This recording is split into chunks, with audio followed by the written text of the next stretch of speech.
Kumusta po kayo, mga minamahal naming taga-subaybay at maligayang pagbabalik sa ating channel. Ako po ang inyong lingkod, ang inyong kasama, sa bawat hibla ng emosyon at bawat kabanata ng buhay. Sabi nila, ang pag-ibig na inaalay ng buong buo ay isang biyaya. Pero paano kung ang mismong pag-aalay na yon ang magiging dahilan ng iyong pagguho? Paano kung ang pusong minsang nagmahal nang walang hinihintay na kapalit ay siya ring iiwanang basag at tag-iisa sa gitna ng unos? Samahan ninyo kami sa isang kwentong magpapatunay na ang tunay na lakas ay hindi nagmumula sa paghihiganti, kundi sa muling pagbuo ng dignidad at paghahanap ng kaligayahan sa sariling mga paa. Ito ang kwento ni Sinag Diwa. Ang bawat patak ng ulan na humahampas sa yero ng kanilang maliit na bahay sa Barangay Silangan ay tila isang kantang pampatulog para kay Sinag Diwa. Nakahiga siya sa kanilang kama, yakap-yakap ang kumot habang ang kanyang isang kamay ay marahang humihimas sa kanyang sinapupunan. 9 na buwan ng pananabik, ng pangarap, ng pag-aantay. Sa bawat kulog na gumuguhit sa kalangitan, isang ngiti ang sumisilay sa kanyang mga labi. Ito ang gabing pinakahihintay niya. Ang gabi kung kailan uuwi ang kanyang asawa, si Dr. Alon Silang, hindi lang bilang isang doktor, kundi bilang ang bagong golden hand ng St. Ignacio Medical Center. Ang parangal na yon ay hindi lang tagumpay ni Alon, tagumpay din niya ito. Naalala niya ang araw na isinangla niya ang kanyang mga alhas pangkasal, ang hikaw na bigay ng kanyang yumaong ina, ang kwintas na minana pa sa kanyang lola. Lahat iyon ay ipinagpalit niya para sa mamahaling pagsusuri at mga aklat na kailangan ni Alon para sa kanyang specialization. Walang panghihinayang, para sa pangarap ng lalaking pinakamamahal niya, ibibigay niya ang lahat. Para sa iyo, anak, bulong niya sa kanyang tiyan. At para sa papa mo, malapit na. Magkakasama na tayo sa isang buong pamilya. Ngunit kasabay ng isang matalim na kidlat na nagpaliwanag sa buong silid, isang matinding kirot ang biglang pumilipit sa kanyang balakang. Napasinghap si Sinag. Hinawakan niya ng mahigpit ang kanyang tiyan. Hindi. Masyado pang maaga. 1 linggo pa. Subalit ang sakit ay muling bumalik. Mas matindi, mas humihilab. Napabangon siya, pawis na pawis. Sinubukan niyang tawagan ang numero ni Alon, ngunit hindi ito sumasagot. Pang-10 tawag na niya, pang-10 beses na diretso sa voicemail. Alon, nasaan ka? Hikbi niya sa gitna ng panibagong bugso ng sakit. Kailangan kita. Sa tulong ng kanyang matandang yaya, si Yaya Ginhawa, na nagmamadaling tumawag ng tricycle, isinugod nila si Sinag sa St. Ignacio Medical Center, ang mismong ospital na pinagtatrabahuhan ng kanyang asawa. Ang ospital na itinuring niyang pangalawang tahanan. Ngunit pagdating doon, ang init ng isang tahanan ay napalitan ng malamig na sahig na gawa sa marmol at ng mga tingin mula sa mga nurse na tila hindi siya kilala. Nasaan po si Dr. Alon Silang? Asawa niya po ako, sabi ni Sinag habang pinipigilan ang sakit. Nasa VIP wing po si Dr. Silang, ma'am. May emergency case din po siyang inaasikaso. Sagot ng isang nurse. Halos hindi siya tinitingnan habang inaayos ang mga papeles. Dinala si Sinag sa isang ward na puno ng ibang mga pasyente, malayo sa mga pribadong silid na madalas niyang nakikita sa mga kwento ni Alon. Bawat minuto ay tila 1 oras. Bawat hilab ay tila 1,000 karayom. Ang tanging panghahawakan niya ay ang pangako ni Alon na ito ang magpapaanak sa kanya, na ang mga golden hands nito ang unang sasalubong sa kanilang anak. Tawagan niyo si Dr. Silang. Pakisabi nandito na ako. Pakiusap niya sa isang nurse na dumaan, ngunit walang Alon na dumating. Sa gitna ng kanyang paghihirap, isang pamilyar na boses ang naririnig niya mula sa kabilang pasilyo. Isang boses na kayang pakalmahin ang lahat ng kanyang takot, ang boses ni Alon. Ngunit ang boses na yon ay hindi para sa kanya. Shh! Huminga ka lang ng malalim. Dayang, I'm here. I won't leave you. Narinig niyang sabi ni Alon, puno ng pag-aalala at lambing. Ang boses na yon ay nagmumula sa VIP Room 302. Si Dayang Hiraya, ang anak ng may-ari ng ospital, ang babaeng laman palagi ng mga balita, at ang babaeng matagal na niyang pinagseselosan sa tuwing ikinukwento ni Alon.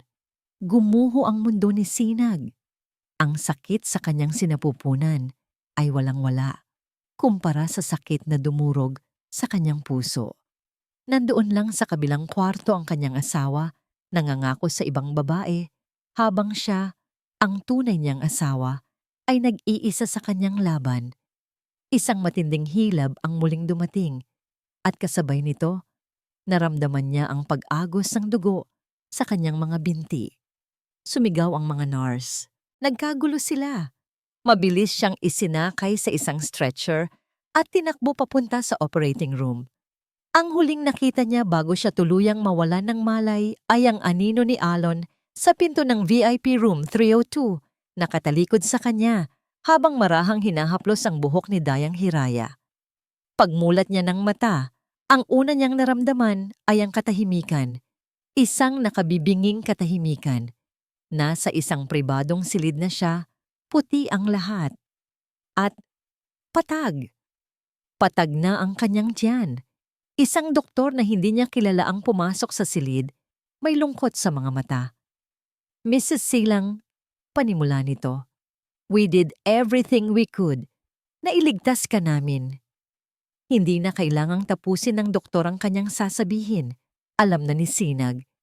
Isang patak ng luha ang gumulong mula sa kanyang mata, malamig at mapait. Ang kanyang anak, ang kanyang anghel. Wala na. Nakatitig lang siya sa kawalan. Walang emosyon, walang salita. Ang sakit ay napalitan ng isang malawak na kawalan. Maya-maya, bumukas ng bahagya ang pinto. Pumasok ang isang nurse upang tingnan ang kanyang IV drip. Kumilos ng mabilis at halos walang imik. Hindi si Alon, hindi ang kanyang asawa. Nang magsara muli ang pinto, tila lalong lumalim ang katahimikan. Ngunit sa katahimikang yon, may isang boses na bumasag dito. Isang boses mula sa labas ng kanyang silid, sa pasilyo. Boses na pamilyar, ngunit ang tono ay banyaga. Malamig, walang emosyon, at mapagpa siya. Ang boses ni Alon. May kausap ito sa telepono. Yes, I'm sure, sabi ni Alon. Sapat lang ang lakas para marinig ni Sinag. There's nothing to discuss. Just make it clean. Make it fast. Isang sandali ng katahimikan ang sumunod. Naghihintay si Sinag, kahit hindi niya alam kung ano ang kanyang hinihintay. Marahil isang paliwanag. Marahil isang katiting na pagsisisi. Ngunit ang kasunod na mga salita na binitiwan ni Alon ay ang mga salitang tuluyang pumatay sa kung anumang natitira pa sa kanyang puso. Simulan mo na ang annulment papers. Utos ni Alons sa kausap sa kabilang linya. Ang kanyang boses ay matigas na parang bakal. Tapos na kami. Sa pagdinig nito, hindi sumigaw si Sinag. Hindi siya humikbi. Wala. Ang tanging maririnig sa silid ay ang mabagal at halos perpektong tunog ng heart monitor sa kanyang tabi. Isang patunay na buhay pa siya. Ngunit sa loob-loob niya, alam niyang kasabay ng pagkawala ng kanyang anak, namatay na rin ang babaeng minsan ay nangarap. Namatay na rin ang babaeng minsan ay nagmahal ng buong buo. Ipinikit ni Sinag ang kanyang mga mata. Sa dilim na yon, mas malinaw pa sa sikat ng araw ang katotohanan. Sa gabing ipinangako sa kanya ang isang pamilya, ipinangako rin pala sa kanya ang katapusan ng lahat. Lumipas ang 2 araw na tila isang mahabang, puting panaginip. Ang tanging kulay sa mundo ni Sinag Diwa ay ang puti ng pader ng ospital, ang puti ng uniforme ng mga nurse, at ang puti ng mga gamot na kailangan niyang inumin. Sa araw ng kanyang paglabas, walang alon na sumundo. Isang sobre lang ang ipinadala nito sa pamamagitan ng isang mensahero. Sa loob, naroon ang discharge papers, ilang piraso ng pera, at isang maikling sulat na nakasulat sa mamahaling papel. Sinag, I've cleared the bills. This is enough for you to start over somewhere else. The apartment is ready for you to clear out your things. I'll be there at 2 p.m. Walang mahal kita. Walang patawad. Tila isang transaksyon lang sa negosyo. Isang problemang kailangang ayusin. Dala ang isang maliit na bag at ang kahon na naglalaman ng lahat ng alaala ng kanyang anak. Ang unang ultrasound picture. Ang isang pares ng medyas na siya mismo ang gumantsilyo. Nag-abang si Sinag ng taxi. Bawat metro na inilalayo niya sa St. Ignacio Medical Center ay isang metro palayo sa buhay na kanyang pinangarap. Pagdating niya sa pintuan ng apartment, ang lugar na minsan niyang tinawag na paraiso, naramdaman niyang isa na siyang estranghero. Ang susi ay hirap ipasok sa seradura na para bang pati ito ay ayaw na siyang papasukin. Pagbukas ng pinto, naroon si Elon, nakatayo sa gitna ng sala, nakasuot ng isang mamahaling suit, amoy na amoy ang pabango na hindi pamilyar sa kanya. Sa isang sulok, nakasalansan na ang kanyang mga gamit sa ilang karton na kahon. Ang mga damit niya, ang iilang libro, ang mga mumurahing palamuti na binili niya sa Divisoria para pagandahin ang kanilang tahanan. Mabutit dumating ka, sabi ni Elon. Ang boses ay kasing lamig ng hangin mula sa aircon. I need you to sign these. Inilapag nito sa mesa ang mga dokumento ng annulment. Hindi nagsalita si Sinag. Tiningnan niya ang mga papel. Ang mga salitang irreconcilable differences ay tila isang insulto, isang kasinungalingan para pagtakpan ang malupit na katotohanan.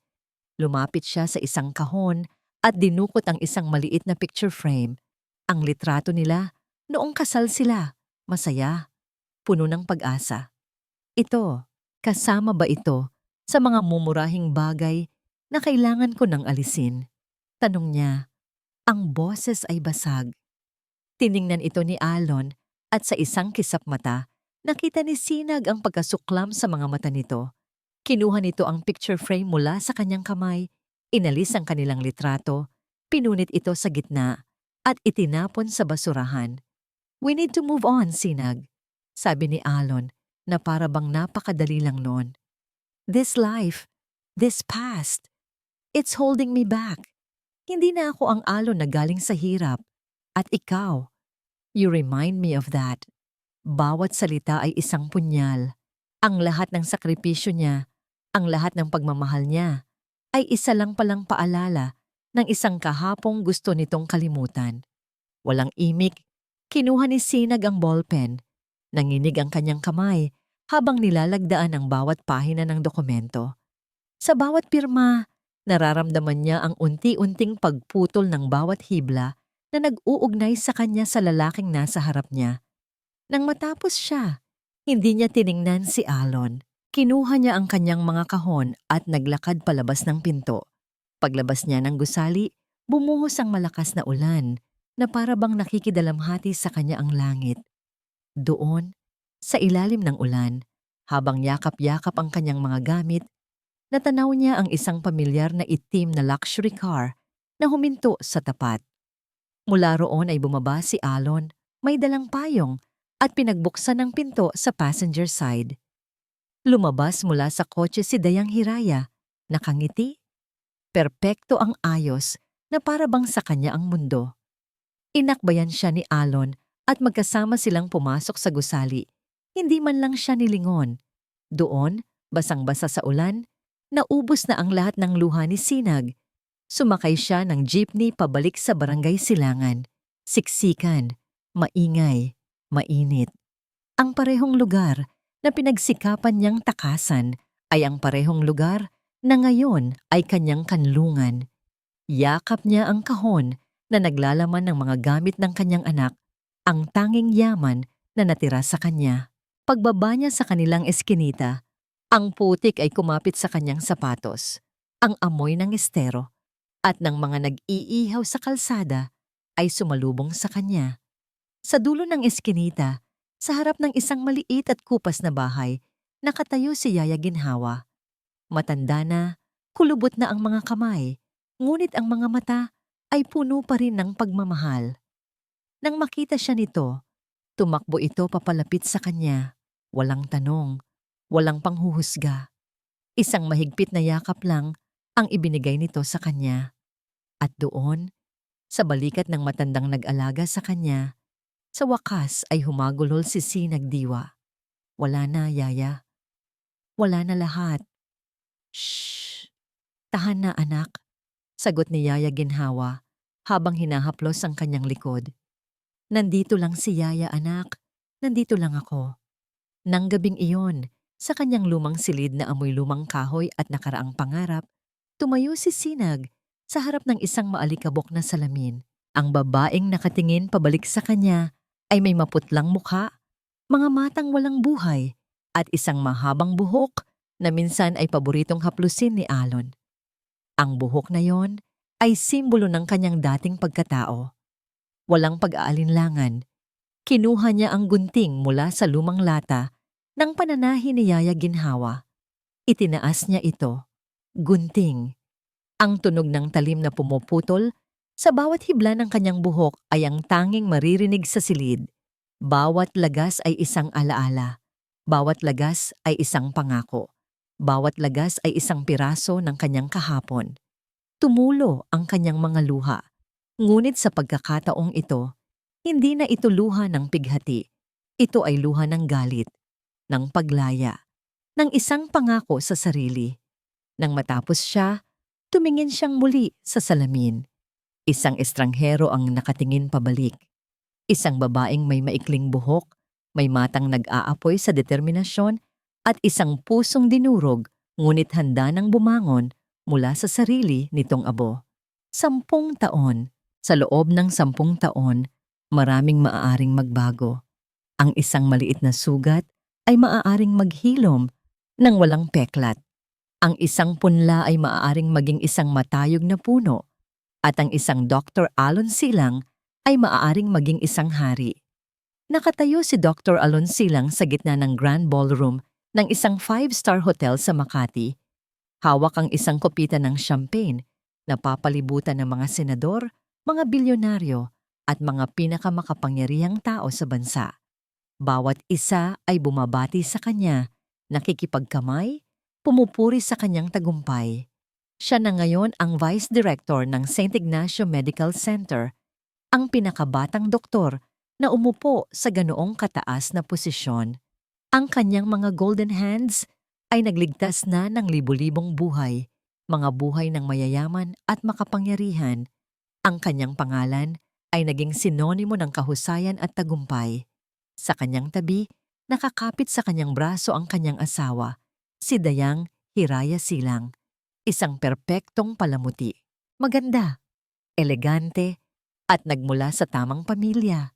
Ang kanilang buhay ay isang perpektong larawan ng tagumpay na laging laman ng mga society magazine. "You've done well, darling," bulong ni Dayang, habang ngumingiti sa isang kongresista na papalapit sa kanila. "My father is very pleased." Ngumiti lang si Alon. Oo, nasiyahan ang kanyang biyenan. Si Don Lacanticas Magdiwang, nasiyahan ang lahat. At siya ay masaya. O iyon ang pinaniniwalaan niya. Paminsan-minsan, sa gitna ng gabi, may isang anino mula sa nakaraan na dumadalaw sa kanyang isipan. Isang babaeng may mahabang buhok at mga matang puno ng pag-asa. Ngunit mabilis niya itong winawaksi. Isa lang iyong hagdanan na kinailangan niyang tapakan para marating ang tuktok. Isa iyong alaala na matagal na niyang ibinaon. Kinabukasan, ang perpektong mundo ni Alon ay nagsimulang magkaroon ng lamat. Isang emergency board meeting ang ipinatawag sa St. Ignacio. Ang kapaligiran sa loob ng boardroom ay mabigat at puno ng tensyon. Si Don Lacanticas, ang chairman, ay nakaupo sa dulo ng mesa. Ang muka ay singdilim ng namumuong bagyo. 30%, sabi ng Don. Ang boses ay mababa. ngunit puno ng galit. 30% of our shares have been bought out in the last 2 months.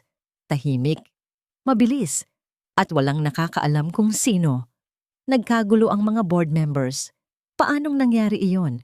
Sino ang may kakayahang gawin iyon nang hindi nila namamalayan? Ang tanging alam natin, pagpapatuloy ng corporate lawyer, ay ang lahat ng shares ay binili sa ilalim ng isang pangalan, SD Holdings. SD? Tanong ni Alon, kunot ang noo. Never heard of it. Exactly. Sagot ng Don. Tinitingnan si Alon nang may pagkadismaya. Isang multo ang unti-unting kumakain sa ating kumpanya at lahat tayo dito ay natutulog.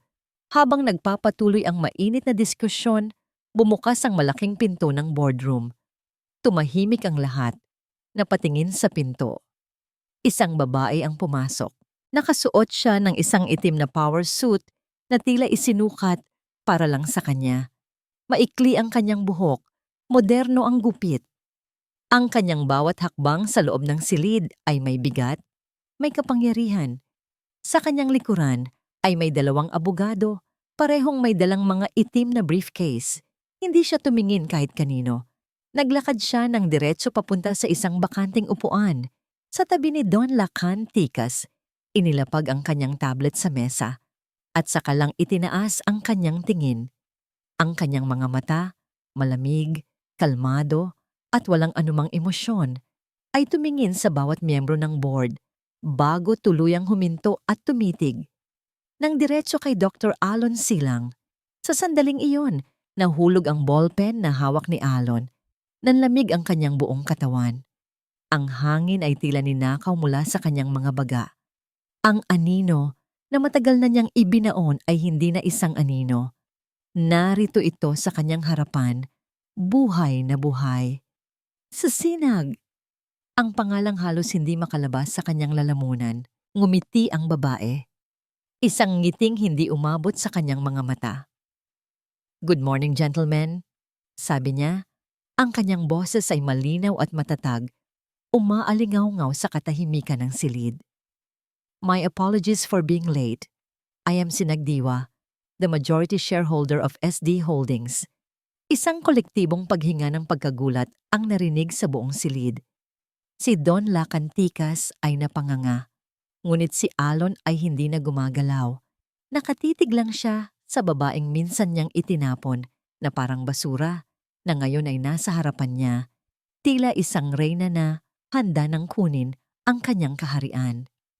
At bilang bagong miyembro ng board na ito, pagpapatuloy ni Sinag, habang ibinabaling ang tingin sa lahat, ang una kong mosyon ay isang kumpletong pag-audit sa lahat ng operasyon ng ospital, mula sa pananalapi hanggang sa etika ng bawat doktor. We need to ensure that this hospital prioritizes lives over profit. Ang huling mga salita ay tila isang patalim na direktang itinuro sa puso ni Alon. Nang matapos ang pulong, nagmamadaling lumabas ang mga miyembro, nagbubulungan, litong-lito. Naiwan sa loob si Alon, hindi pa rin makagalaw sa kanyang upuan. Nanginginig ang mga kamay. Naglakad si Sinag papunta sa kanyang direksyon.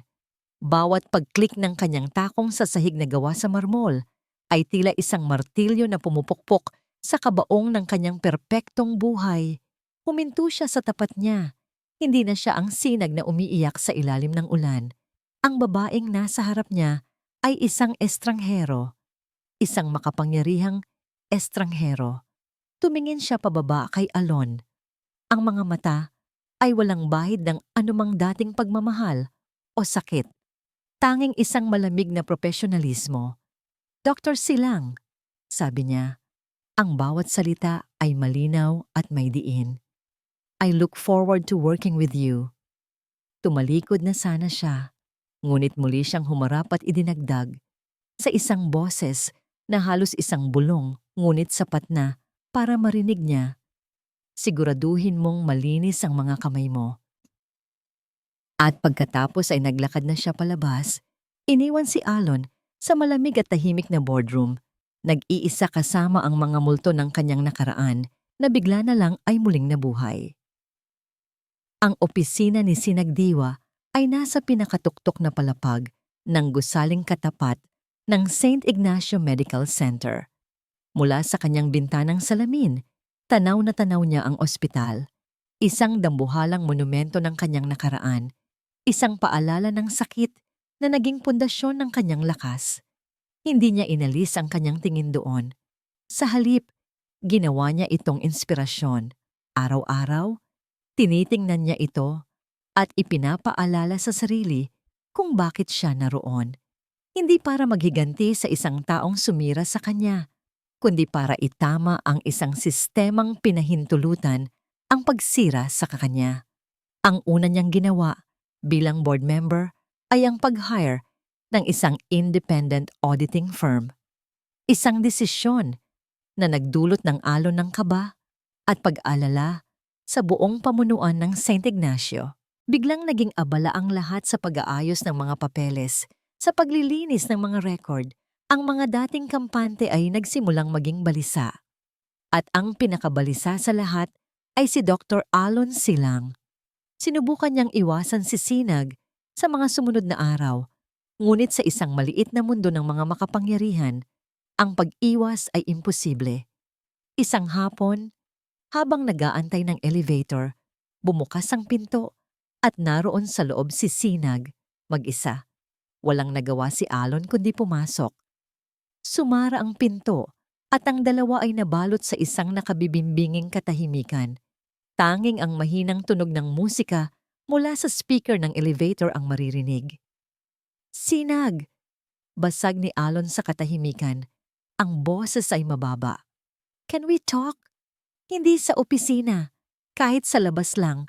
Magkape man lang. Hindi lumingon si Sinag. Nakatingin lang siya sa mga numerong nagbabago sa itaas ng pinto. Wala tayong dapat pag-usapan, Dr. Silang, na hindi kayang pag-usapan sa loob ng boardroom. Please! Pakiusap ni Alon, isang pahiwatig ng desperasyon sa kanyang boses. Yung nangyari noon. Ang nakaraan ay tapos na. Putol ni Sinag. Sa wakas ay lumingon sa kanya. Ang mga mata ay walang emosyon. Ang mahalaga ay ang kasalukuyan. At sa kasalukuyan, trabaho lang ang ugnayan nating dalawa. Siguraduhin mong ginagawa mo nang maayos ang trabaho mo. Ting! Bumukas ang pinto ng elevator. Naunang lumabas si Sinag nang walang paalam. Iniwan si Alon na nakatayo. Nanginginig ang mga kamay habang dahan-dahang sumasara muli ang pinto. Ngunit ang sinag sa loob ng St. Ignacio ay hindi ang buong sinag. Pagkatapos ng isang linggong puno ng tensyon sa Makati, umuwi siya sa barangay Silangan. Doon, sa gitna ng ingay at gulo, matatagpuan ang puso ng kanyang misyon, ang Diwa Community Clinic. Isang maliit, ngunit malinis na klinika na nagbibigay ng abot-kayang serbisyong medikal sa mga mahihirap. Pagpasok niya, ang malamig na CEO ay napalitan ng isang babaeng may malambot na ngiti. Binati siya ng mga pasyente, niyakap ng mga staff. Karga niya ang isang sanggol habang kinakausap ang ina nito. Pinakinggan niya ang hinaing ng isang matandang may rayuma. Dito, siya ay si Ate Sinag, ang pag-asa ng silangan. Dito, ang kanyang sakit ay nagiging serbisyo. Ang dalawang mundong ito ay nagbanggaan sa isang charity ball na inorganisa ng pamilya Magdiwang. Dumating si Sinag, hindi bilang asawa ng isang doktor, kundi bilang isang major sponsor. Ang kanyang presensya ay agaw pansin. Nilapitan siya ni Dayang Hiraya na may pekeng ngiti sa mga labi. Well, look who's here, sabi ni Dayang, habang tinitingnan si Sinag mula ulo hanggang paa.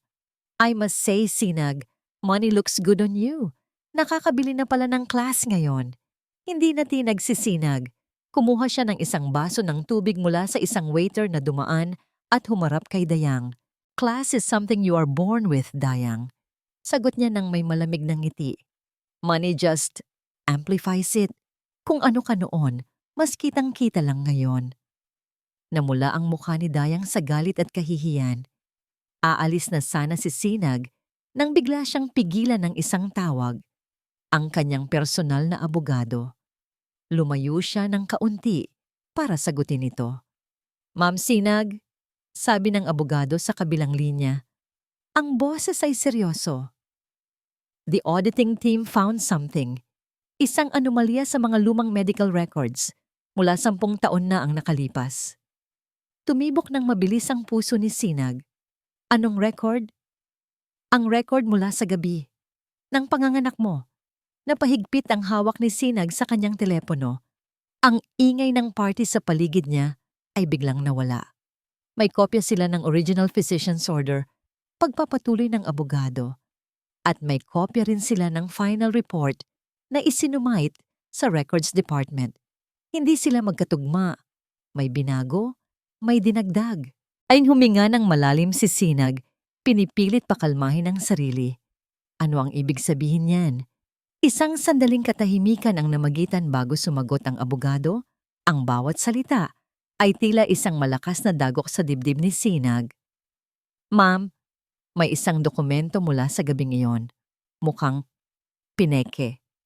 Para sa labas ng mundo, ang buhay ni Dayang Hirayasilang ay isang perpektong pangarap. Ang kanilang mansyon sa Forbes Park ay tila isang palasyo. Ang kanyang mga diamante ay kumikinang ng mas maliwanag kaysa sa mga bituin, at ang kanyang pamilya ay larawan ng kaligayahan. Ngunit ang katotohanan, sa loob ng palasyong yon si Dayang ay isang presong nabubuhay sa takot. Ang bawat umaga ay nagsisimula sa isang ritual ng pagkukunwari. Sa kanilang malawak na dining hall, uupo sila para sa almusal. Si Alon, naabala sa pagbabasa ng business section ng dyaryo. Siya, naabala sa pag-scroll sa kanyang telepono para sa mga balita tungkol sa bagong reyna ng Makati, si Sinagdiwa, at ang kanilang 10 taong gulang na anak, si Kidlat. Mommy, sabi ni Kidlat habang tinutusok ang kanyang pancake. Can we go to the park this weekend? Sabi ni teacher, I need more sun. Hindi ka ba pwedeng maglaro na lang sa garden? Sagot ni Dayang, hindi man lang inaalis ang tingin sa screen. It's safer there. Besides, I'm busy this weekend. Nagkaroon ng bahagyang ubo si Kidlat. But I get tired easily sa garden. I want to see the ducks. Sipon lang yan, anak. Uminom ka ng vitamins mo. Sabi ni Dayang, ang boses ay may bahid ng pagkainis. Bawat ubo ng bata, bawat pamumutla nito, ay isang munting alarmang nagpapakaba sa kanya. Ang kanyang kasal kay Alon ay isa ring malaking pagkukunwari. Walang pagmamahal, tanging isang kasunduan. Isang kasunduan kung saan si Alon ay nakakuha ng yaman at posisyon at siya ay nakakuha ng isang ama para sa isang anak na hindi nito tunay na dugo. Isang sikretong isinumpa nilang itatago hanggang sa kanilang libingan. Ang pagbabalik ni Sinag ay isang bombang nagbabantang sumabog at wasakin ang lahat ng kanyang itinayo. Nang gabing iyon, sa kanilang silid, hinarap niya si Alon. Ano nang ginagawa mo? Sigaw niya habang ibinabato ang isang magazine na may mukha ni Sinag sa pabalat. The audit is digging up everything, pati ang mga maliliit na kontrata. Binubusisi. How could you be so stupid? Anong gusto mong gawin ko, Dayang? Ganti ni Alon. Pagod na pagod. She owns 1/3 of this hospital. Bawat galaw ko, binabantayan. Dapat noon pa lang tinapos mo na siya, sabi ni Dayang.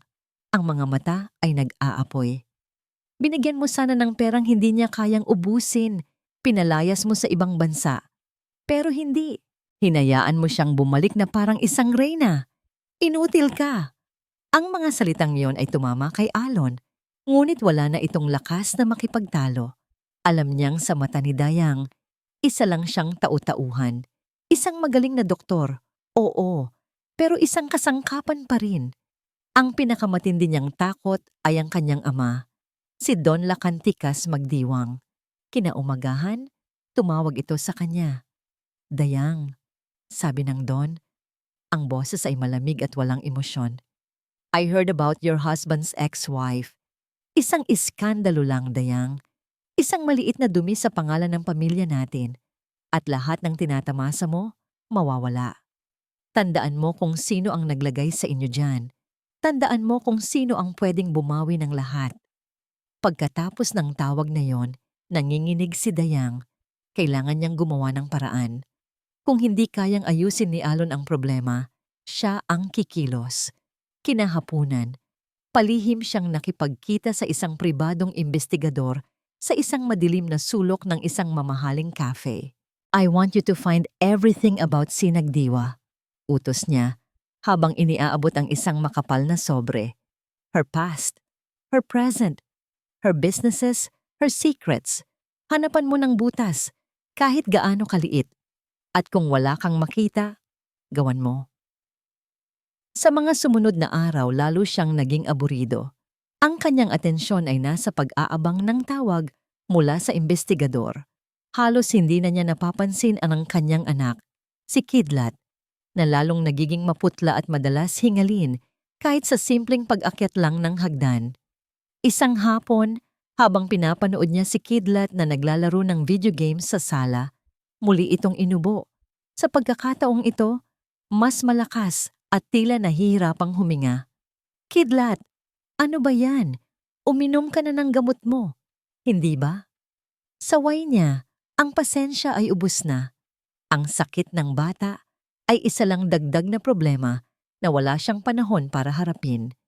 Nang gabing iyon, habang nag-aayos siya sa harap ng salamin para sa isang party, tumunog ang kanyang telepono. Isang hindi rehistradong numero. Ang investigador. Mabilis niyang sinagot ito at pumasok sa kanyang walk-in closet para walang makarinig. What do you have? Tanong niya. Nanginginig sa pananabik. May nahanap ako tungkol kay Sinagdiwa, sabi ng lalaki sa kabilang linya. Malinis siya, pero may isang tao sa nakaraan niya na pwede nating gamitin. Isang dating kasosyo na nagtangkang manloko sa kanya. Sandaling nakahinga ng maluwag si Dayang. Good. Use him. Ruin her. Pero ma'am, pagpapatuloy ng investigador at biglang nagbago ang tono nito. May mas malaki kang problema. Kumunot ang noo ni Dayang. What are you talking about? Nag-atubili ang investigador. Kasama sa pag-iimbestiga ko ang pagtingin sa background ng pamilya niyo. Para kung sakaling may lumabas, handa tayo. At napadaan ako sa ilang medical files. Biglang nanuyo ang lalamunan ni Dayang. Anong medical files? Ang anak mo, sabi ng investigador, dahan-dahan. Para masigurong walang makikitang butas, tiningnan ko rin ang history niya. May nakita ako sa medical records niya. Mula pa noong isinilang siya. Ang puso ni Dayang ay tila huminto sa pagtibok. Ang sikretong iningatan niya sa loob ng 10 taon. Ang kasinungalingang pundasyon ng kanyang buhay. Ano niyong nakita mo? Bulong niya. Ang boses ay halos mawala na sa takot. Gabi na, ngunit ang mga ilaw sa opisina ni Sinagdiwa ay nananatiling nakasindi. Sa ibabaw ng kanyang malaking mesa na gawa sa mahogany, nakalatag ang 2 dokumento. Ang isa ay isang manipis, bahagyang naninilaw na papel. Ang isa naman ay isang makinis at bagong-bagong kopya. Sa unang tingin, magkapareho sila. Parehong may logo ng St. Ignacio Medical Center. Parehong may petsa ng gabing iyon, 10 taon na ang nakalipas. Parehong may pirma ni Dr. Alon Silang. Ngunit sa tulong ng isang forensic expert at ng matatalas na mata ng kanyang mga abogado, ang pagkakaiba ng dalawa ay kasing liwanag ng araw. Ito ang orihinal, sabi ni Atty. Romero, ang kanyang punong abogado, habang itinuturo ang naninilaw na papel. Isa itong carbon copy ng physician's order na nakuha nila mula sa isang matagal nang naka-archive na logbook. Ayon dito, ang pasyenteng si Dayang Hiraya ay nasa stable condition. Ang utos ay for observation only. Pagkatapos ay itinuro niya ang pangalawang papel, ang official na record na isinumite sa medical archives. At ito ang pineke. Ang diagnosis ay binago sa critical high-risk pregnancy. Ang utos ay naging immediate sa section required. Maging ang oras na nakasulat, inatras ng 10 minuto para magmukhang mas apurahan. Pati ang pirma, dagdag ng forensic expert. Halos perpekto ang pagkakagaya. Ngunit sa ilalim ng magnification, makikita mo ang bahagyang panginginig sa dulo ng pirma. Isang hesitation stroke. Ang pirma ng isang taong nagsisinungaling. Nakatitig lang si Sinag sa dalawang papel. Ang katibayan, ang sandata, ang katotohanan na isinulat sa tinta. 10 taon niyang hinintay ang sandaling ito. Ang patunay na hindi lang siya pinabayaan, siya ay sinadyang talikuran, siya at ang kanyang anak. Nang makaalis na ang mga abogado at ang expert, naiwan siyang mag-isa sa kanyang opisina. Hinawakan niya ang kopya ng pekeng dokumento. Naramdaman niya ang galit na umaakyat mula sa kanyang dibdib, isang malamig, mabagal at nakakapasong galit. Ngunit kasabay nito, may kakaibang pakiramdam ng tagumpay. Ang tagumpay na pinaghirapan niya. "Got you, Ailon!" Bulong niya sa hangin. Tumunog ang kanyang personal na telepono. Si Yaya Ginhawa. "Anak, gabing-gabi na. Bakit nasa opisina ka pa?" Tanong ng matanda sa kabilang linya. Ang boses ay puno ng pag-aalala. "May tinatapos lang po, Yaya," sagot ni Sinag. Sinisikap pasiglahin ang kanyang boses. "Sinag, anak?" sabi ni Yaya Ginhawa na para bang nababasa nito ang kanyang kaluluwa. "Naririnig ko sa boses mo. May nangyari ba? Huwag mong hayaang kainin ka ng galit na dala ng nakaraan. Ang paghihiganti ay parang lason. Ang akala mo'y para sa iba, pero ikaw din ang unti-unting pinapatay." Tumama ang mga salita ni Yaya. Sandaling napapikit si Sinag. "Hindi po ito paghihiganti, Yaya. Hustisya po ito." Pagkatapos ng tawag, muling pumasok si Attorney Romero. "Ma'am, handa na ang lahat," sabi nito. Sa bigat ng ebidensyang ito, hindi lang matatanggalan ng lisensya si Dr. Silang. Mahaharap din siya sa kasong medical malpractice at falsification of public documents. Siguradong kulong. Ito na, ang dulo ng lahat. Isang pindot na lang sa kanyang telepono, isang utos sa kanyang abogado, at guguho ang mundong itinayo ni Alon Silang. Ang hustisya para sa kanyang anak ay makakamit na. Huminga siya ng malalim, handa nang ibigay ang kanyang hudyat. Ngunit bago pa siya makapagsalita, isang tunog ng notifikasyon ang narinig mula sa kanyang laptop. Isang bagong email mula sa isang hindi kilalang address. Anonymous Concerned MD8ProtonMail.com. Ang subject, Urgent. The health of Kidlat Hiraya Silang. Kumunot ang noo ni Sinag. Binuksan niya ang email. Maikli lang ang laman nito, walang paligoy-ligoy. "To Mrs. Sinag Diwa, I know who you are and I know your history with Saint Ignacio. I am a doctor who cannot reveal my identity for professional reasons. I am writing to you because a child's life is at stake. Kidlat Hiraya Silang, the son of Dr. Alon Silang and Dayang Hiraya, is suffering from a rare congenital heart condition. His condition is worsening, but his mother actively conceals the severity of it, treating it as a simple asthma. She refuses extensive checkups, probably for fear of exposing a secret I cannot disclose. This child needs help. He is an innocent victim in a war he knows nothing about. Your Diwa Foundation is the only one funding the experimental treatment that could save him. Please, don't let this child pay for the sins of his parents." Natigilan si Sinag. Binasa niya ulit ang email at muli at muli. Ang galit at pakiramdam ng tagumpay na naramdaman niya kanina ay biglang napalitan ng isang komplikadong emosyon, isang dilema. Sa kanyang kanang kamay, hawak niya ang patunay na magpapabagsak kay Alon at magbibigay ng hustisya para sa anak niyang namatay. Sa kanyang harapan, sa screen ng laptop, ay isang pakiusap na iligtas ang buhay ng isang batang walang kasalanan. Ang mismong batang ipinagpalit sa buhay ng kanyang anak. 2 landas ang biglang lumitaw sa kanyang harapan. Ang isa ay daan patungo sa hustisya. Ang isa ay daan patungo sa pagliligtas. Aling landas ang kanyang tatahakin? Ang unang senyales ng pagguho ay hindi isang malakas na lindol, kundi isang maliit na bitak lamang sa pader. Para kay Dr. Alon Silang, ang bitak na yon ay lumitaw sa anyo ng isang online article mula sa isang hindi gaanong kilalang medical blog. Ang pamagat, Our Saint Ignatius Golden Hands Stained with Dirty Money? Ang artikulo ay hindi siya direktang inaakusahan, ngunit naglalahad ito ng mga questionableng koneksyon sa pagitan niya at ng isang malaking pharmaceutical company. Itinatanong nito kung bakit ang mga gamot ng kumpanyang iyon ang palaging inirereseta niya, kahit mayroong mas mura at mas epektibong alternatibo. Basura, sigaw ni Alon habang ibinabato ang kanyang tablet sa mamahaling Persian carpet ng kanyang opisina.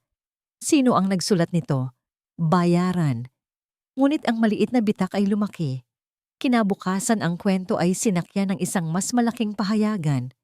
Pagkatapos ng isang istasyon ng radyo, sa loob ng isang linggo, ang pangalan ni Dr. Alon Silang na dating sinasamba ay unti-unti nang nababahiran ng pagdududa. Ang epekto ay agaran. "Sir," sabi ng kanyang sekretarya, habang kausap ito sa telepono. "Si Mrs. Velasco po. Kinansela ang kanyang appointment para sa executive check-up at tumawag din po ang kampo ni Congressman Daza. Indefinitely postponed daw po muna ang kanyang heart procedure." "Bakit?" galit na tanong ni Alon. "Nag-aalala daw po sila sa mga balita," sagot ng sekretarya. Ang boses ay alanganin. Pati sa bahay, ramdam niya ang pagbabago. Si Dayang ay laging iritable. Ang kanilang mga pag-uusap ay puro sigawan at sisihan. Ngunit ang pinakamatinding dagok ay ang tawag mula sa kanyang biyenan. "Alon," sabi ni Don Lacanticas sa kabilang linya. Ang boses ay kasing lamig ng yelo. "Ang pangalan ng pamilya ko ang nakakabit sa pangalan mo. Linisin mo ang kalat na ito o ako mismo ang maglilinis sa'yo." At ibinaba nito ang telepono. Sa gitna ng kaguluhang ito, si Alon ay nagsimulang maging desperado. Alam niya kung sino ang nasa likod ng lahat ng ito. Hindi man direktang si Sinag ang nag-utos, ang pagbubukas niya ng investigasyon ang nagbigay daan para lumabas ang lahat ng kanyang mga maliliit na sikreto.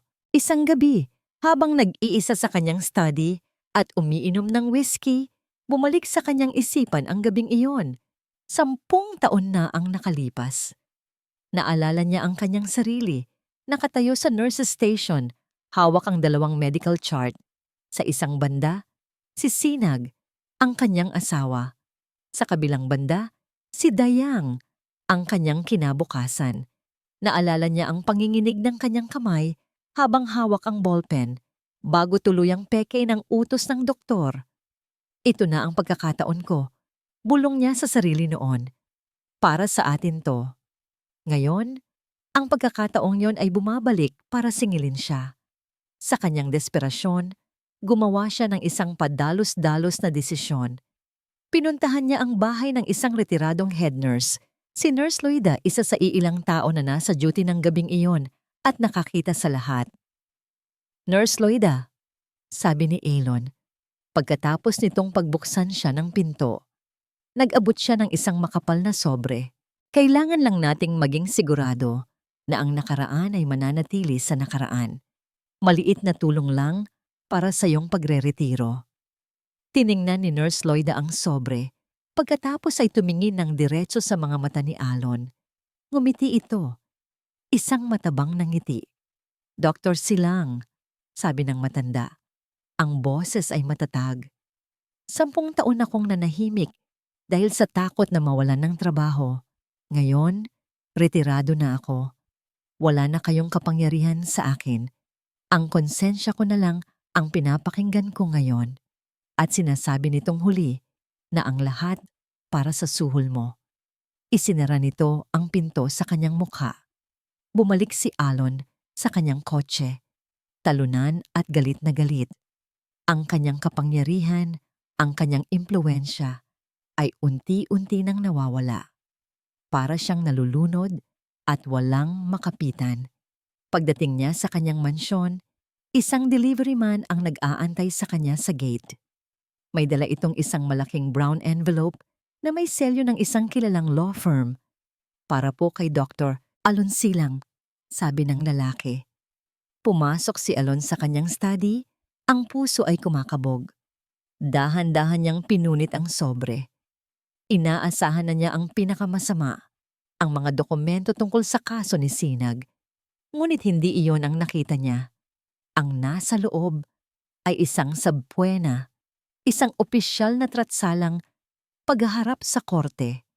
Ngunit hindi ito para sa kaso ni Sinag. Ito ay para sa isang kaso ng medical malpractice na isinampa ng pamilya ng isang pasyenteng namatay sa kanyang operating table noong nakaraang taon. Isang kaso na matagal na niyang ipinagsawalang bahala at ipinaayos sa mga abogado ng ospital. Ngunit ang nagsampa ng kaso ngayon ay hindi na ang mahirap na pamilya. Ang pangalan ng law firm sa dokumento ay ang law firm ni Sinag Diwa. Nabitawan ni Alon ang papel. Bigla niyang naunawaan ang lahat. Hindi pa inilalabas ni Sinag ang kanyang tunay na sandata.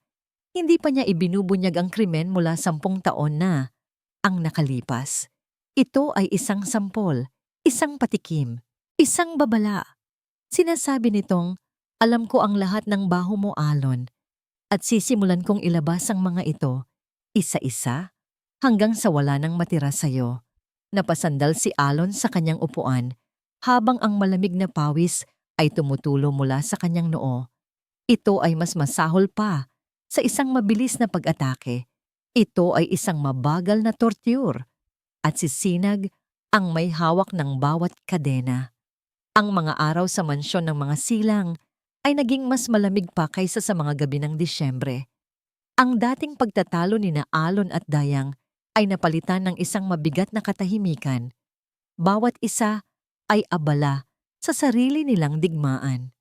Si Alon ay sinusubukang apulahin ang mga sunog na unti-unting tumutupok sa kanyang karera, habang si Dayang ay naghahanap ng paraan para sirain si Sinag bago pa nito sirain sila ng tuluyan. Sa gitna ng lahat ng ito, si Kidlat ay tila isang anino na lang. Isang hapon, habang nag-aayos si Dayang para sa isang mahalagang pagpupulong, narinig niya ang malakas na kalabog mula sa sala. Sinundan ito ng sigaw ng kanilang kasambahay. Ma'am Dayang! Ma'am Dayang! Si Sir Kidlat po! Nagmamadali siyang bumaba at ang kanyang puso ay halos lumabas sa kanyang dibdib sa nakita niya si Kidlat ay nakahandusay sa sahig, walang malay, ang muka ay mas maputla pa kaysa sa puting carpet na kanyang kinabagsakan. Sa isang iglap na wala ang lahat, ang galit kay Sinag, ang takot sa kanyang ama, ang pag-aalala sa yaman. Ang tanging nakikita niya ay ang kanyang anak. Isinugod nila si Kidlat sa St. Ignacio Medical Center, ang parehong ospital kung saan nagsimula ang lahat ng kanyang kasinungalingan. Sa emergency room, ang mga doktor ay nagkagulo. Si Alon, nakararating lang, ay sumubok na tumulong, ngunit ang kanyang mga golden hands ay nanginginig. Sa unang pagkakataon, hindi siya ang mahusay na siruhano, isa lang siyang amang natatakot. Pagkatapos ng ilang oras na puno ng panalangin at pag-aalala, lumabas ang isang cardiologist. Ang mukha ay seryoso. Dr. Silang, Mrs. Silang, sabi ng doktor. Ang kondisyon ni Kidlat ay mas malala kaysa sa inaakala natin. His heart is failing. The medications are no longer working. We're running out of time. Anong ibig mong sabihin?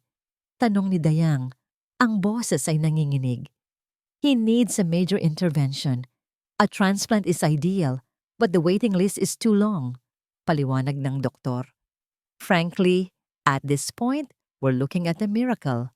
Gumuho ang mundo ni Dayang. Isang milagro. Saan siya hahanap ng milagro? Ngunit kasabay ng paglalahad ng masamang balita, isang batang residente na kasama ng cardiologist ang naglakas loob na magsalita. "Doc," sabi ng batang doktor, may isa pa pong option. Medyo bago pa lang, experimental. Pero may mga nabasa po akong journals tungkol dito, napakataas ng success rate." Napatingin ang lahat sa kanya. "Ano yan?" tanong ni Elon, kumakapit sa anumang hibla ng pag-asa. "Ang Cardio-Regenerative Gene Therapy Program po," sagot ng residente. "Isang revolutionary treatment. Ang problema lang po, iisa lang ang nag-i-sponsor at may eksklusibong karapatan sa teknolohiyang yon dito sa Pilipinas." "Sino?" sabay na tanong ni Alon at Dayang. Nag-atubili ang residente, tila natatakot sa magiging reaksyon nila. Tiningnan niya ang dalawa bago sumagot. "Ang Diwa Foundation po." Ang pangalan ay tumama sa kanila na parang isang malakas na sampal. Diwa Foundation. Ang pundasyon ni Sinagdiwa. Nagkatinginan si Alon at Dayang. Ang kanilang mga mukha ay puno ng pagkagulat, ng pagtanggi, ng isang malupit at hindi kapani-paniwalang kabalintunaan. Ang lahat ng kanilang kasalanan, ang lahat ng kanilang panloloko, ay bumalik sa kanila sa anyo ng isang nakakakilabot na katotohanan. Ang tanging pag-asa para mabuhay ang batang isinilang mula sa kanilang kasinungalingan ay nakasalalay na ngayon sa mga kamay ng babaeng kanilang sinira. Ang buhay ng kanilang anak ay nasa mga kamay na ni Sinag.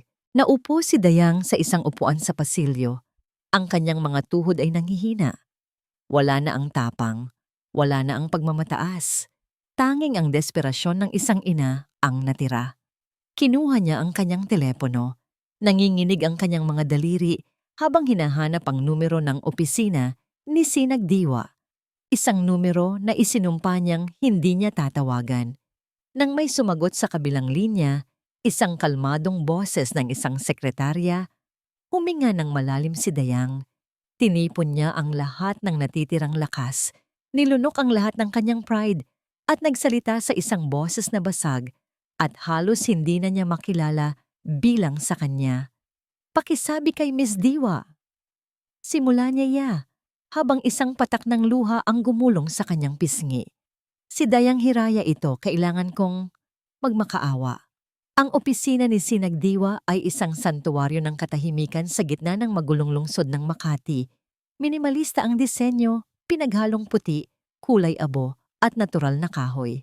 Ang tanging personal na bagay sa kanyang mesa ay isang maliit at simpleng silver frame.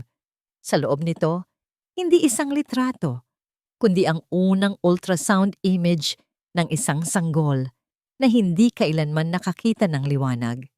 Nakatayo si Sinag sa harap ng kanyang bintana, nakatanaw sa St. Ignacio Medical Center nang pumasok ang kanyang sekretarya.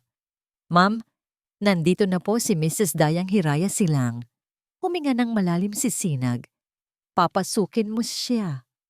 Bumukas ang pinto at pumasok si Dayang, ang babaeng laging laman ng mga society page na laging nakataas ang noo at may mapagmataas na ngiti ay wala na.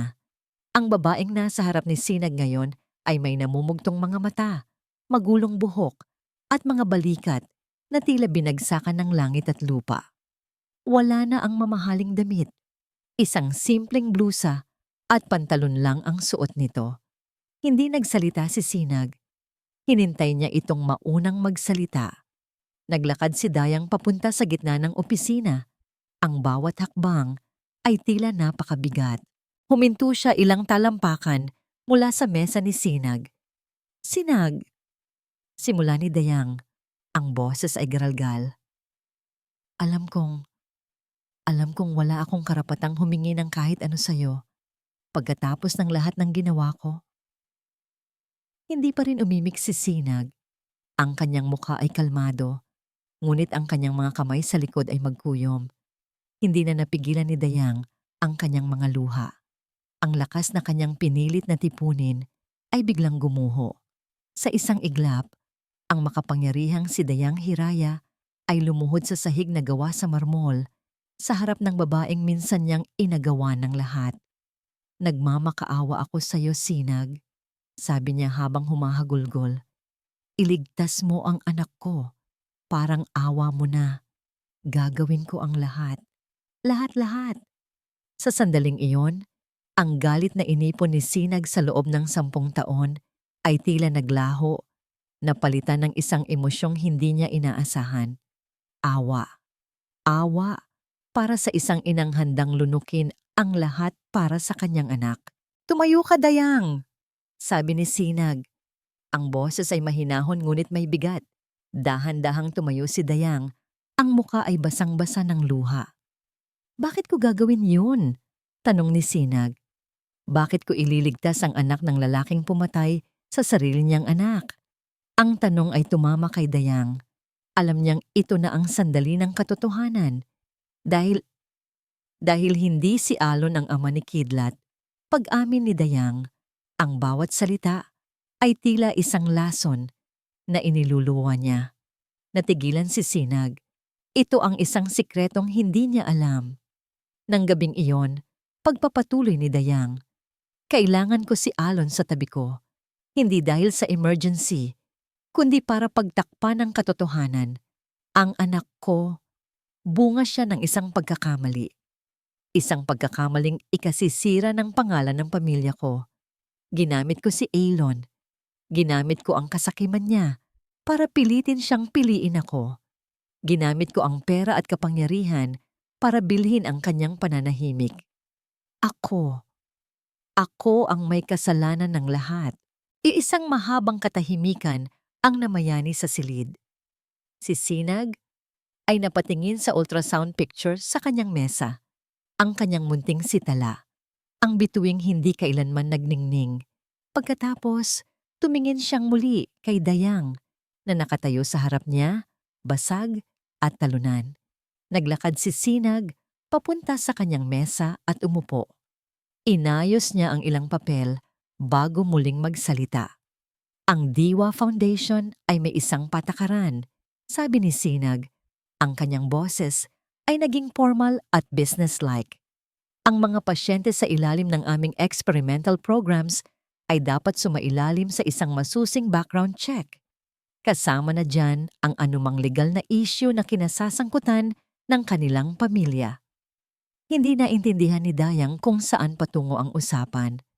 Ang isang malaking kaso ng medical malpractice at falsification of documents laban sa ama-amahan ng pasyente, pagpapatuloy ni Sinag ay tiyak na magiging hadlang para maaprubahan ang kanyang aplikasyon. Biglang naunawaan ni Dayang, ito ang kondisyon, ito ang kabayaran. Pero, dagdag ni Sinag, habang tinititigan ng diretso si Dayang sa mga mata, kung ang nasabing ama-amahan ay aaminin ang kanyang kasalanan sa publiko, kung lilinisin niya ang pangalan ng mga biktima niya, baka sakaling maisaalang-alang ng board ng foundation ang sitwasyon bilang isang special case. Ang pagpipilian ay malinaw. Ang kaligtasan ng anak niya kapalit ng pagbagsak ng lalaking kasabwat niya. Dahan-dahang tumango si Dayang habang pinupunasan ng kanyang mga luha. Alam niya ang kailangan niyang gawin. "Ibibigay ko ang pag-asa para sa anak mo," sabi ni Sinag. Ang kanyang boses ay may bigat ng isang pinal na hatol. "Pero ang hustisya para sa anak ko, si Alon ang kailangang magbayad." Ang press conference ay ipinatawag ng biglaan. Ang anunsyo ay misteryoso. Isang mahalagang pahayag mula kay Dr. Alon Silang tungkol sa kanyang propesyonal na integridad. Sapat na yon para punuin ang conference hall ng St. Ignacio ng mga mamamahayag mula sa lahat ng malalaking network. Bawat isa ay may dalang kamera, mikropono, at nag-aalab na kuryosidad. Sa isang sulok ng VIP lounge, nagaganap ang huling pagtatalo ni Alon at Dayang. "Baliw ka na ba, Dayang?" Sigaw ni Alon, ang kanyang mukha ay namumutla sa galit at takot. "Sisirain mo ang lahat ng pinaghirapan natin, ang buhay natin. Dahil lang sa batang yon na hindi na niya natapos ang kanyang sasabihin. Isang malakas na sampal mula kay Dayang ang dumapo sa kanyang pisngi. Ang Dayang na kaharap niya ngayon ay hindi na ang palaging takot na asawa. Isa itong inang handang pumatay para sa kanyang anak. "Wala kang pakialam sa buhay natin, Alon," sabi ni Dayang. Ang boses ay malamig at puno ng lason. "Ang tanging pakialam mo ay ang sarili mo at ang batang iyon na minamaliit mo, ang tanging pag-asa kong natitira. Kung kailangan kong isakripisyo ka para sa kanya, gagawin ko. Nagawa mo na rin naman sa amin niya ni Sinag noon, hindi ba?" Natigilan si Alon. Ang mga salita ay tumama sa kanya ng mas malakas pa kaysa sa sampal. "May pagpipilian ka," dagdag ni Dayang. "Aamin ka sa kasalanan mo o ipapakulong kita gamit ang lahat ng ebidensyang hawak ko tungkol sa mga ilegal na transaksyon mo sa ospital. At maniwala ka, Alon, marami akong alam. Pumili ka." Naiwan si Alon na walang pagpipilian. Ang kanyang kaharian ay gumuho na at ang reyna niya mismo ang nagwasak nito.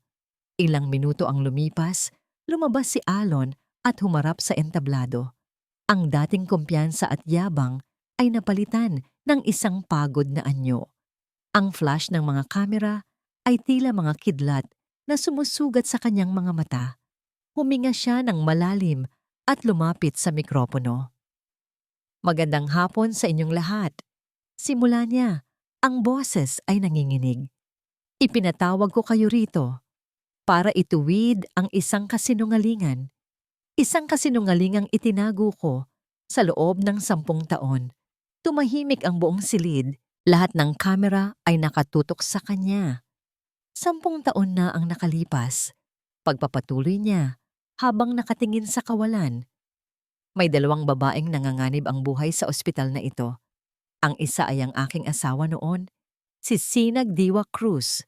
Ang isa naman ay si Dayang Hiraya. Pinili ko si Dayang. Isang bulungan ang kumalat sa mga manonood. Ang opisyal na record, sabi ni Alon, ang kanyang boses ay nagsisimulang mabasag. Ay nagsasabing mas kritikal ang kondisyon ni Dayang. Iyon ay isang kasinungalingan. Ako ang gumawa ng kasinungalingang yon. Pinfalsify ko ang medical records para bigyang katwiran ang aking desisyon. Ang bulungan ay naging isang malakas na hiyawan ng pagkagulat. Dahil sa desisyon kong yon, sabi ni Alon, habang isang luha ang pumatak mula sa kanyang mga mata. Nailigtas ko ang isang buhay, ngunit may isang buhay din na nawala. Ang anak ko, ang sarili kong anak, namatay siya bago pa man siya maisilang dahil sa aking kasakiman at ambisyon. Sa isang maliit na opisina sa kabilang gusali, pinapanood ni Sinag ang lahat sa isang TV monitor. Tahimik, walang emosyon. Sa mansyon ng mga magdiwang, pinapanood ito ni Don Lacanticas. Ang kanyang mukha ay nag-aapoy sa galit at kahihiyan. "Inaamin ko ang aking kasalanan." Pagtatapos ni Alon, ang kanyang boses ay isa ng hikbi. "Handa akong harapin ang anumang kaparusahan. Patawad, Sinag. Patawad." Pagkatapos niyang sabihin iyon, 2 pulis na nakauniporme ang umakyat sa entablado.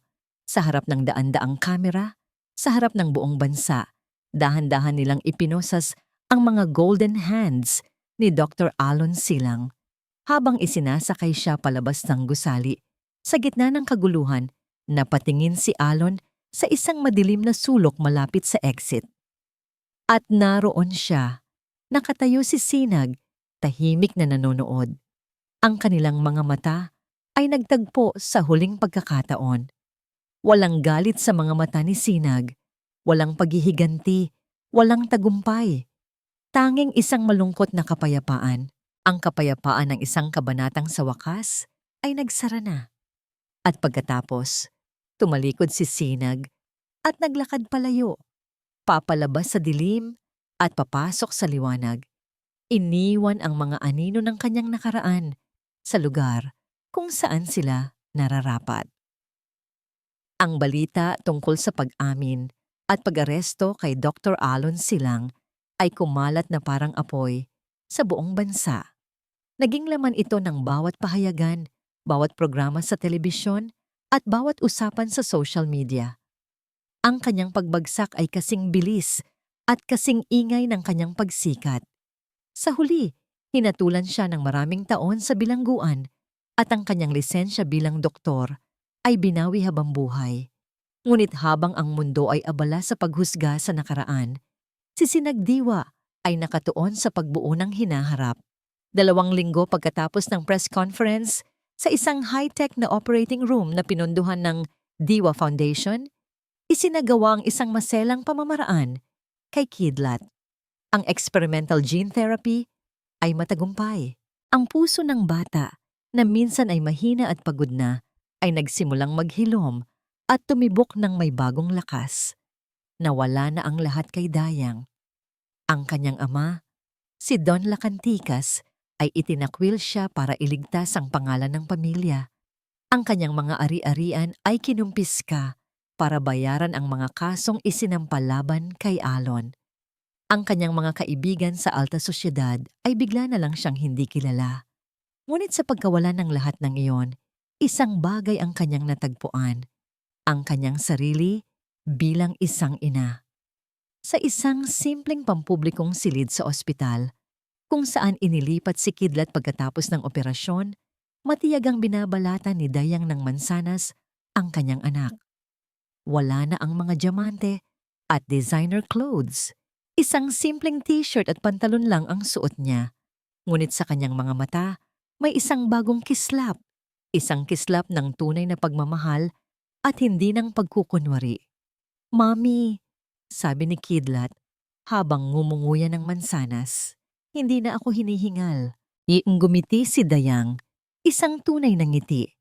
"Siyempre anak, malakas ka na eh." Habang nag-uusap sila, bumukas ang pinto.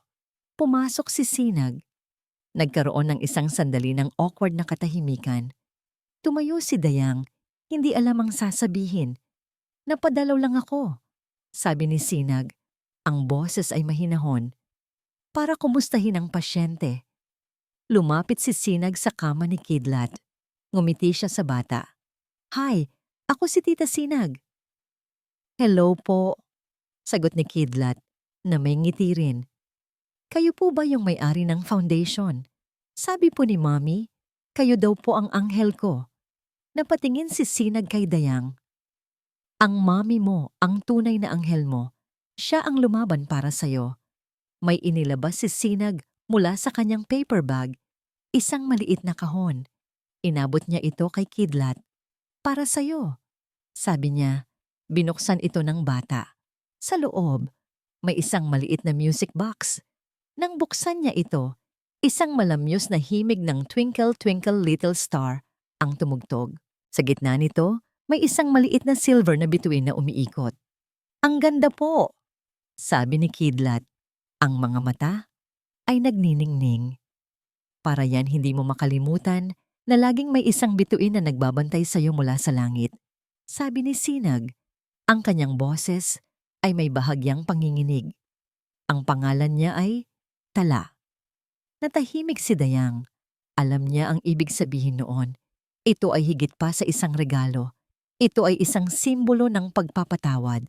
Nang paalis na si Sinag, sinundan siya ni Dayang sa labas ng silid. "Sinag," sabi ni Dayang, ang boses ay puno ng pasasalamat at hiya. "Hindi ko alam kung paano ako makakabayad sa'yo." "Bayad ka na, Dayang," sagot ni Sinag habang nakatingin sa bintana ng pasilyo. "Huwag mong sayangin ang pangalawang pagkakataong ito. Maging mabuti kang ina sa kanya." "Salamat," bulong ni Dayang habang tumutulo ang kanyang mga luha. "Salamat." Hindi na lumingon si Sinag. Naglakad na siya palayo. Ang bawat hakbang ay mas magaan kaysa sa mga naun. Habang naglalakad siya palabas ng ospital, naramdaman niya ang isang bigat na tila nabunot mula sa kanyang dibdib. Isang bigat na hindi niya namalayang 10 taon na pala niyang pinapasan. Pag-uwi niya sa kanyang maliit na bahay sa Silangan, Nadatnan niya si Yaya Ginhawa na nagdidilig ng mga halaman. Ngumiti si Yaya sa kanya, isang ngingiting puno ng pag-unawa. "Anak," tanong ng matanda, "masaya ka na ba?" Tumingin si Sinag sa papalubog na araw. Huminga siya ng malalim, nilalasap ang malinis na hangin. Sa unang pagkakataon sa loob ng napakatagal na panahon, naramdaman niya ang tunay na kapayapaan. Ngumiti siya pabalik kay Yaya Ginhawa, isang ngiting totoo, walang halong sakit, at umabot hanggang sa kanyang mga mata. "Opo, Yaya," sagot niya. "Masaya na po ako." Lumipas ang ilang buwan. Ang iskandalo ng St. Ignacio Medical Center ay unti-unti nang humupa. Napalitan ng mga bagong balita, ng mga bagong drama sa buhay ng iba. Ang mundo ay nagpatuloy sa kanyang pag-ikot. At para kay Sinag Diwa, ang pag-ikot na yun ay nagdala sa kanya sa isang bagong umaga.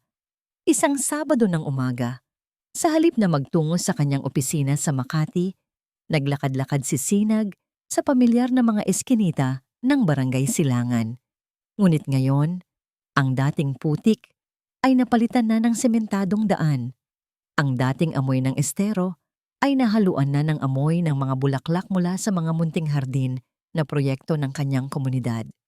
Bawat taong nakakasalubong niya ay bumabati sa kanya ng may ngiti at paggalang. "Magandang umaga po, Ma'am Sinag," sabi ng isang tinderang nag-aayos ng kanyang mga paninda. "Salamat po sa bagong health center," sigaw ng isang batang naglalaro sa kalye. Hindi na siya ang babaeng minsang umalis dito, natalunan at wasak. Siya na ngayon ang kanilang reyna, ang kanilang sinag. Pumasok siya sa pinakabagong Diwa Community Clinic, isang 3-story building na kompleto sa mga modernong kagamitan. Ito ang kanyang tunay na tagumpay, hindi ang pagupo sa boardroom ng St. Ignacio, kundi ang pagbibigay ng serbisyong medikal sa mga taong katulad niya noon. Mga taong madalas tinitipid at pinapabayaan. Sa kanyang maliit na opisina sa klinika, may isang sulat na nag-aantay sa kanya. Galing ito sa isang probinsya sa Visayas at ang sulat kamay ay pamilyar. Galing ito kay Dayang. "Sinag, kumusta ka na? Sana ay nasa mabuti kang kalagayan. Kami ni Kidlat ay nagsisimula na ng bagong buhay dito. Simple lang, malayo sa gulo. Siya ay lumalaking malusog at masaya. Araw-araw, pinapatugtog niya ang music box na bigay mo. Walang araw na hindi kita pinapasalamatan. Tinuruan mo ako ng isang bagay na hindi kayang bilhin ng pera.